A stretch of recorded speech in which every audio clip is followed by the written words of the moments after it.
OPS हमारी commitment है और हम ओपीएस प्रदेश के कर्मचारियों को हर हालत में देने के लिए कटिबद्ध है। सेशन के अंत तक क्यों उत्तर देंगे, अभी उत्तर देंगे। हम फख्र से कह सकते हैं कि हमने प्रदेश के कर्मचारियों को ओपीएस दी। केंद्र ने ये कर दिया कि अगर आपने ओपीएस लागू करनी है तो आपको कर्ज की सीमा घटा देंगे और उन्होंने हमारे को 1700 करोड़ रुपए का उसमें कट लगा दिया। हमारा वायदा प्रदेश के सभी कर्मचारियों से है। अध्यक्ष महोदय, सेशन के अंत तक क्यों उत्तर देंगे, अभी उत्तर देंगे, अभी उत्तर देंगे आपके साथ बात करके। सवाल सुनो तो सही, सुनो सही। ऐसा है माननीय अध्यक्ष महोदय, पहले तो मैं माननीय सदस्य से ये जानना चाहता हूं कि आप किस पैसे की बात कर रहे हैं कि वो जमा हो गया। एक मिनट पहले सुन लो, आप रिएक्शनरी बहुत हैं आप। नहीं, आपके साथी की बात कर रहा हूं, आपको नहीं कह रहा हूं।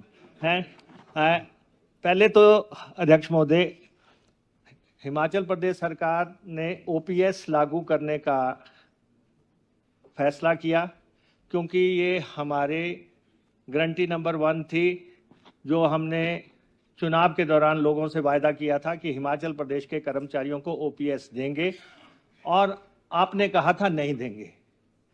दोनों में बड़ा स्पष्ट है कि कांग्रेस ने कहा था नहीं। सुन लो एनपीएस एक मिनट, एनपीएस एक मिनट। सत्य जी, आप उस समय हाउस में नहीं थे, मैं आपको सही स्थिति से अवगत करा रहा हूँ। बाहर थे, लेकिन देखो जो बात यहाँ पे कही जाती है अंततः वही सत्य है, अंततः वही सत्य है। अब अध्यक्ष महोदय, हमने ओपीएस लागू करने का हमने ऐलान किया और हम फख्र से कह सकते हैं कि हमने प्रदेश के कर्मचारियों को ओपीएस दी है। एक मिनट, सुन तो लो। अब अध्यक्ष महोदय, प्रदेश के कर्मचारियों से ऑप्शन मांगा गया।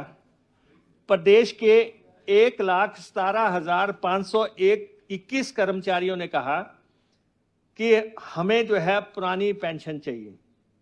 1,17,521 कर्मचारियों ने कहा कि हमें पुरानी पेंशन चाहिए।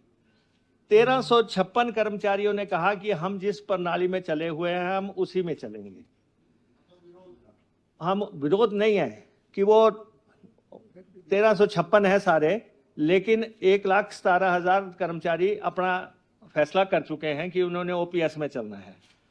अब अध्यक्ष महोदय, अब तक जो प्रणाली चल रही थी उसके तहत जो है पैसा जमा होता था और उसमें राज्य सरकार भी पैसा डालती थी और कर्मचारी भी पैसा डालता था, और वो पैसा माननीय सदस्य 9242 करोड़ रुपया है जो केंद्र सरकार के पास जमा है, और इसमें 50% पैसा राज्य सरकार का है, 50% पैसा कर्मचारी का है, और ये केंद्र के पास जमा है। हम केंद्र से ये पैसा वापस मांगते हैं तो केंद्र ने ये पैसा इन्वेस्ट कर दिया हुआ है, उन्होंने कहीं बॉन्ड्स में कर दिया, कहीं कर दिया, इसलिए वो हमारा पैसा वापस नहीं कर रहे हैं। आपके नेता प्रतिपक्ष कहते हैं कि ये पैसा है ही नहीं हमारा, ये पैसा है ही सेंटर का। पर आप बताएं, इन्होंने sir, let the honourable deputy chief minister reply. अगर आपको लगेगी कि बात लॉजिकल नहीं है तो मैं आपकी बात पे आगे बढ़ने को I will allow the supplementary in any case. और अध्यक्ष महोदय, जो 9242 है वो सेंटर के पास जमा है।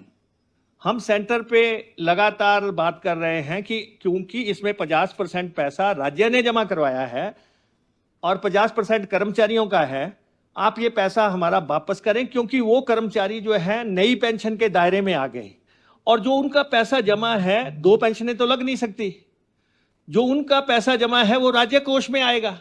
जब तक वो राज्य कोष में पैसा नहीं देंगे तो तब वो ओपीएस के पात्र नहीं बनेंगे। तो इसलिए ये पैसा केंद्र को हमें देना है और हम लगातार बात कर रहे हैं उनसे।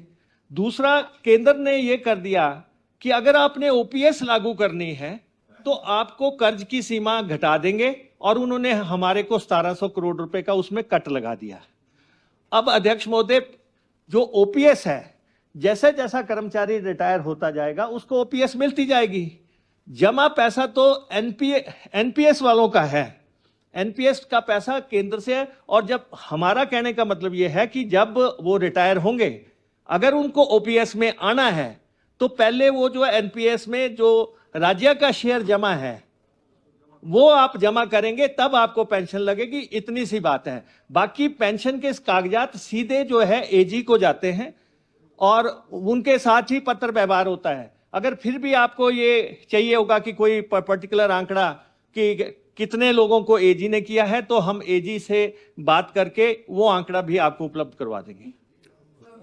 ओनली इसमें इसमें इसमें एक मिनट, इसमें यही क्वेरी है अब, क्योंकि पिछले 2 सालों में कितने लोग रिटायर हुए और उनको वो पेंशन भोगी बने, ओपीएस में आए, तो उनको क्या पेंशन मिल रही या नहीं मिल रही? बस अध्यक्ष महोदय, जिन्होंने तो नई पेंशन के तहत पैसा जिनका जमा है वो जैसे जमा करवाएंगे तब उनको मिलेगी। वो तो सारे कर्मचारी 1356 ही हैं अब उसके तहत चलने वाले। हमारा प्रदेश का कर्मचारी ये चाहता है कि हमने ओपीएस में चलना है, और ओपीएस में चलना है तो हमारी सरकार जैसे ही कोई भी रिटायर होगा हम उसके साथ कटिबद्ध हैं कि वो पैसा ले ले। लेकिन जिसने राज्य का पैसा दूसरी पेंशन में जमा करवा रखा है वो पैसा पहले वापस कर दे, क्योंकि उसको इमीडिएटली मिल जाता है। जैसे ही वो रिटायर होता है सेंटर पैसा रिलीज कर देती है। तो हमारा ये है कि जैसे ही आपको सेंटर पैसा रिलीज कर देता है आप हमारा पैसा जमा करा दें, आपको पेंशन के तहत जो हमारे बेनिफिट्स है वो शुरू हो जाएंगे। हमारा वायदा प्रदेश के सभी कर्मचारियों से है, और जो माननीय सदस्य बात कर रहे हैं ये जो है अंडर कंसिडरेशन है, और सरकार में डिफरेंट लेवल पे उनके साथ बातचीत चल रही है कि इसको कैसे करना। जैसे हमने एचआरटीसी में लागू कर दी, वो भी एक बोर्ड है, कॉरपोरेशन है, तो हमने उसमें लागू कर दिया। तो ऐसे ही ये प्रदेश के सभी कर्मचारियों के लिए है, क्योंकि ये नया कंसेप्ट है, उसमें सबको लाते लाते थोड़ा समय जरूर लग रहा है, लेकिन ओपीएस हमारी कमिटमेंट है और हम ओपीएस प्रदेश के कर्मचारियों को हर हालत में देने के लिए कटिबद्ध है। आपसे एक आग्रह जरूर है, आप नेता प्रतिपक्ष को ये समझाएं कि वो 9242 करोड़ में 5000 करोड़ हिमाचल सरकार ने जमा करवाया है, उस पे अपना स्टैंड बदलें कि वो प्रदेश का पैसा है, वो प्रदेश को वापस आए।